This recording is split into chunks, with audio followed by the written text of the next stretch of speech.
The title of my talk is Labor Market Returns to Adult Literacy and Numeracy, a focus on migrant assimilation over the lifestyle. So just to quickly motivate the topic, there's been recent research, especially by Hanishek and his co-authors, that shows that the returns to education are biased when estimates are not including direct measures of skill, such as literacy and numeracy. Now, this has, number one, important ramifications for estimating the returns on human capital investments, but also more in line with this paper for understanding life cycle earnings profiles for migrant workers in host countries. So specifically, our focus is on foreign-born worker assimilation, for lack of a better word, in the labor market. In other words, is there a penalty for being a foreign-born worker in a host country's labor market?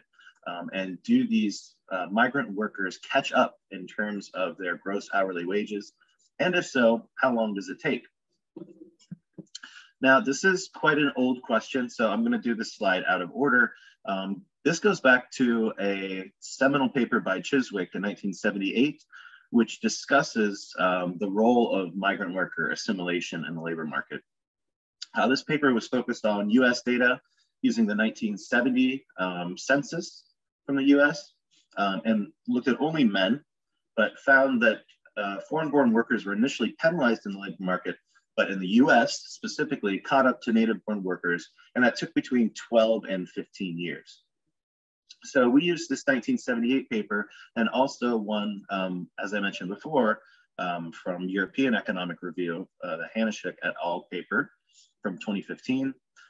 In this paper, they estimated Manserian earnings functions, and they included direct measures of skill, such as literacy and numeracy, and in their case, problem solving using PIAC data, which I'll talk about in just a second. But importantly, this study demonstrated that the returns to schooling were lower when we're including direct measures of literacy and numeracy. So our contribution in this paper, as far as we know, we're the only one to visit this concept of labor market assimilation, but looking at a cross-country perspective, looking at several OECD countries. And we focus specifically on the speed of assimilation, right? That number from Chiswick 78, which says it takes 10, 15 years for immigrants to catch up. That's sort of a very appealing and very intuitive way of thinking about assimilation. And so we want to estimate these times to assimilation, both with and without direct measures of skill. On a more minor point, and this is something I don't talk about in this presentation just because of the time constraint, but we do account for the complex survey design of PIAC by using replicate weights and estimating sampling variances. And so what this means, in other words, whereas in Hanishek et al. 2015, they're using only the first possible value of many of these domain scores. We take all possible values into account. But again, this is a minor contribution, and it's something I won't be talking about in detail today. So research questions. What are the estimated life cycle earnings profiles for migrant workers in 22 OECD countries that we look at? And I'll get down to why it's 22 for us. So more specifically, how do estimates of labor market assimilation change with and without including these direct measures of skill? Thirdly, and another important question, do relatively high skilled migrants assimilate quicker than their relatively low skill counterparts? And this is something we can look at using regression models. So as we're all probably familiar with, I'm using the PIAC data. So of course, this has direct measures of literacy and numeracy skills for those aged 16 to 65. The representative samples are taken from a few dozen OECD member countries, and data are collected between 2011 and 2017. So we did have to toss out some of those 36 countries specifically because we are studying migration countries with less than 5% migrant workers. Were thrown out of our analytical sample. This included Chile, Czech Republic, Denmark, Hungary, and so on, which, they're all listed right there. Also, Russia was tossed just due to suspect data. The most important point being that the sample in Russia is likely not representative because it does not include Moscow. Also, when I get to the empirical model, this will become more clear, but Australia doesn't include years since migration, so we toss them out of the results as well. So because we're looking at 22 OECD countries, due to our time constraints, I don't want to overwhelm the audience with just a massive matrix of data points. So I just chose a few nations to just compare quickly side by side. So we have North American countries, Canada and the US. We have UK. We have Middle Eastern country in Israel. And of course, we have Deutschland included in our subsample here. And being that I'm currently located in New Zealand, I decided to throw in a small open economy from the Southern Hemisphere as well. So let's look at some descriptive data points really quick. Just for example, wage inequality, that's measured as the log differential between the 90th and 10th percentiles of hourly wages. So we see the most stratification in the United States with 1.54 compared to the lowest in New Zealand with 1.04. When it comes to numeracy, the raw proficiency scores, Germany has the highest, and yes, in numeracy, and New Zealand has the highest in literacy. Now, of course, I haven't done any basic t-testing or anything at this point, so you can take these numbers sort of with a grain of salt in terms of who's number one, who's number two.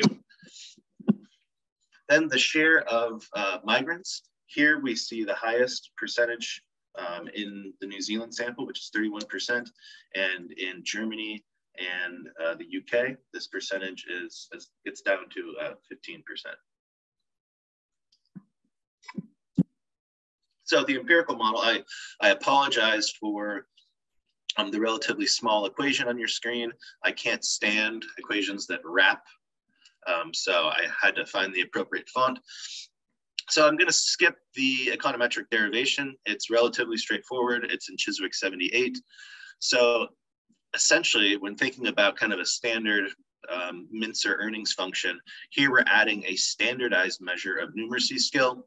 We're adding a gender variable and marital status to the Chiswick model.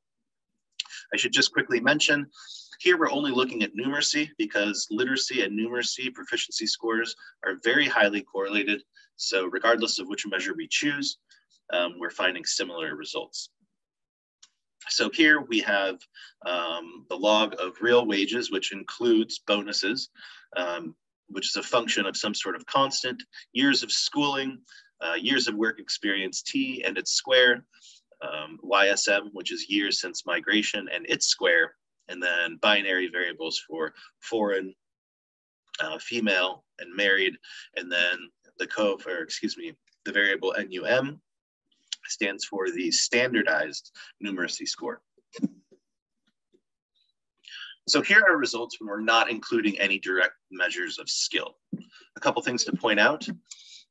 In the first line here, this is our foreign-born wage penalty. So we see they're all highly statistically significant, and they range from almost 88% for Israel down to 36.2% for the United States. The other key variables on the right-hand side here are years since migration and its square, which are highlighted near the bottom. And what we see is that in general, there is a positive and statistically significant coefficient in migration years, but it appears to be increasing at a decreasing rate. And those key measures that I mentioned, sort of just pulling from the Chiswick paper, sort of this years to, quote, catch up. And so we see these numbers are quite large without direct measures of skill. According to PIAC data, it takes approximately 32 years in Canada, 28 years in Israel, 17 in the UK, and 24 in the US for migrant workers to catch up to their native-born counterparts. These models are not, these are sort of back of the envelope calculations, holding a lot of these variables constant. And so you can see for countries like Germany and New Zealand, because they do not have any statistically significant results for years since migration or its square, these back of the envelope calculations actually aren't possible, which is why we just have hyphens in place there. Now let's turn to what things look like with direct skill measures. So here we've included standardized numeracy. So just to interpret that, for example, in the first column for Canada, that's saying that a 1 standard deviation increase in the numeracy domain score equates to approximately a 14% increase in the hourly wage in Canada. And so in general, well, pretty consistently, we see a positive and statistically significant association between numeracy and wages. And then we also see consistently in the second row here, a significant labor market penalties, but this time the range is a little bit lower. These results are attenuated towards 0 with the inclusion of the numeracy variable. So in other words, whereas New Zealand before, we were looking at foreign-born wage penalty of 18%. Now we're looking at that foreign-born penalty as being negative 12.5%. When we look at the interaction between numeracy and foreign-born status, we don't see any consistent sort of story. We see some non-significant, some results not so significantly different from 0, and we see 1 positive and 1 negative coefficient in UK and New Zealand, respectively. So this really doesn't, this is going back to our research questions, this would suggest that those that have higher numeracy scores and are foreign born, it doesn't necessarily change their trajectory much relative to those that are foreign born and have relatively low numeracy scores.